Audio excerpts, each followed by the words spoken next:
Welcome to Integrity444 LTQS/EFV. I'm Coach Christian. This teaching is part of the Counselor series, and today we are beginning a deeper teaching called Why Self-Awareness Hurts Before It Heals. This is part 1, Self-Awareness Interrupts Denial. The Counselor part is about pattern recognition. It is about emotional intelligence.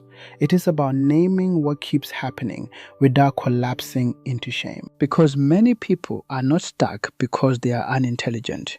They are stuck because the pattern has not been named clearly enough. And what you do not name clearly, you often keep repeating quietly. So I want to begin with this core truth.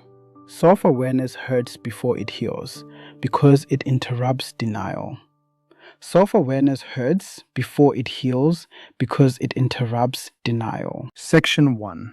Before awareness, you can explain everything away. Before self-awareness arrives, you can explain everything away. You can call disrespect a bad day. You can call manipulation confusion. You can call inconsistency potential. You can call exhaustion loyalty. You can call silence peace. You can call self-abandonment love.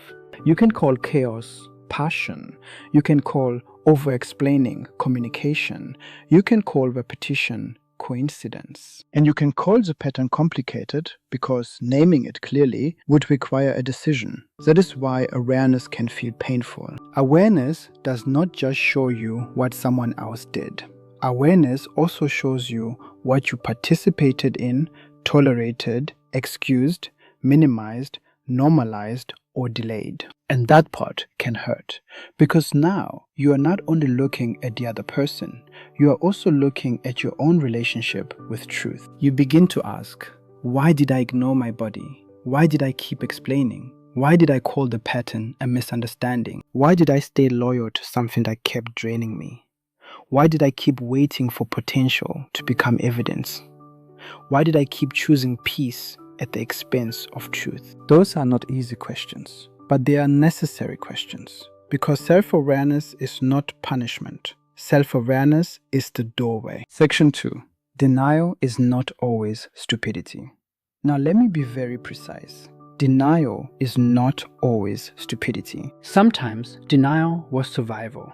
Sometimes denial helped you function in a situation you did not yet have the strength, safety, money, support, language, or emotional capacity to leave. Sometimes denial helped you keep the family moving. Sometimes denial helped you get through the workday. Sometimes denial helped you not feel everything at once. Sometimes denial helped you stay alive emotionally until your system was ready for truth. So we do not use awareness to mock the version of you that survived. We do not say, how could I be so blind? We say, what was I not ready to face yet?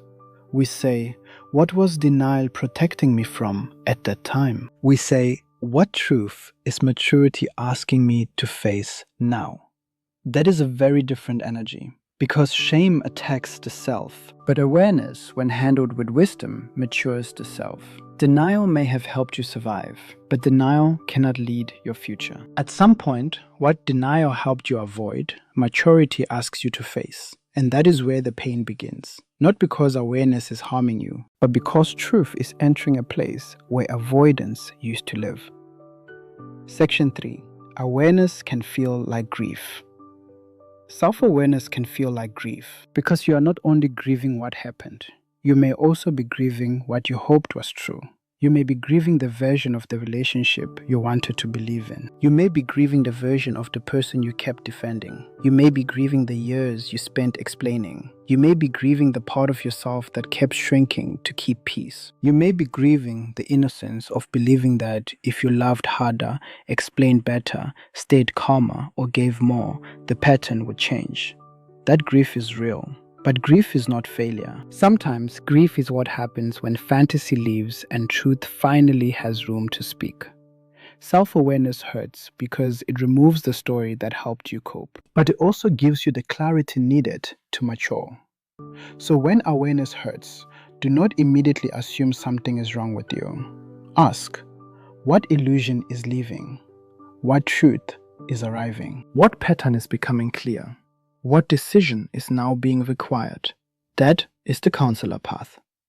Section 4. The pattern becomes visible. The counselor does not only ask what happened. The counselor asks what keeps happening. That question changes everything. Because if you only look at one incident, you can minimize it. You can say, maybe they were tired. Maybe it was stress. Maybe I misunderstood. Maybe I overreacted. Maybe this time will be different. But when you step back and ask, what keeps happening? You begin to see repetition. The same apology, the same injury, the same confusion, the same emotional reversal, the same promise, the same disappointment, the same access, the same cost, the same explanation, the same exhaustion, the same cycle. And when you see the cycle, you stop treating every incident like a surprise. You begin to understand this is not random. This is a pattern. And patterns are data. That does not mean you become cold. It means you become clear. Clarity is not cruelty. Clarity is protection. Section 5. The cost of delayed truth.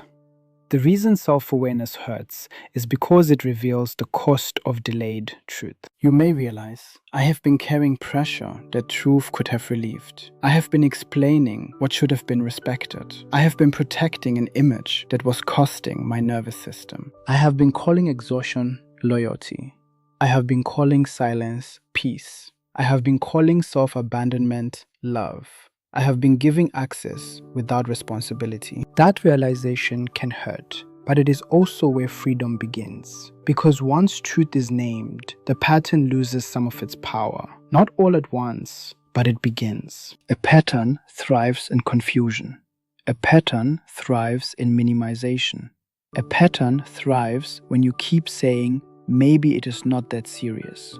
But when you name it clearly, you create the possibility of a new choice. That is why the counselor path matters. The counselor helps you name the pattern without shame. Section 6, Part 1, Reflection. Before we close Part 1, I want you to reflect on 3 questions. Question 1, what have I been explaining away? Not judging yourself, just naming it. Question 2, what pattern keeps repeating after every temporary calm? Look at the repetition. Not the promise, the repetition. Question 3. What truth is maturity asking me to face now? That is the deeper question. Because awareness is not just about seeing, it is about preparing to choose differently. Closing. This is why self-awareness hurts before it heals. Because it interrupts denial. It removes the old explanation. It exposes the cost of delayed truth. It makes a pattern visible. But it also opens the door to maturity. So do not shame yourself because awareness is uncomfortable. Discomfort is not always punishment. Sometimes discomfort is truth entering the room. If this teaching spoke to you, comment growth. If you are ready to keep going deeper, continue with Part 2, Shame versus Conviction. I'm Coach Christian. This is Integrity444 LTQS/EFV. And remember, self-awareness is not punishment. It is the doorway.